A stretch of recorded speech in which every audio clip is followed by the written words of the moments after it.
President Obama was in Buffalo, New York today, unveiling a sweeping new plan for rating the nation's colleges. The idea here, to evaluate schools on a host of metrics with the goal of linking those ratings to the amount of federal financial aid that students at those schools receive.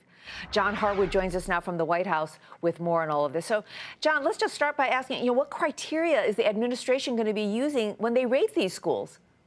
They're going to be looking at things like graduation rates, how fast people graduate, what kinds of jobs they get after they graduate, and of course also the tuition rates. The administration is trying to push down the core inflation rate of college costs. This isn't about putting more aid in the hands of students. It's taking the aid that's out there, about $150 billion a year, and trying to use that as a lever to get colleges to try new things, online courses, other strategies to get costs down, and they will need some help from Congress to do it. I suspect, John, that a lot of schools are going to really bristle at these kinds of metrics to measure performance.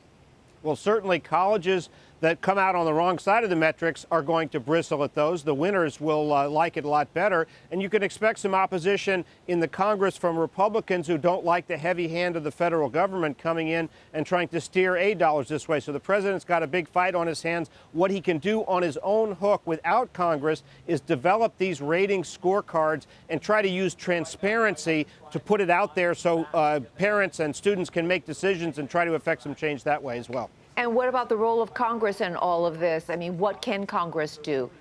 If you're going to change the way federal financial aid flows and change the colleges that get that financial aid, Congress is going to have to say yes. The administration's had some difficulty getting Congress to go along with their plans for secondary education with a small amount of federal aid there.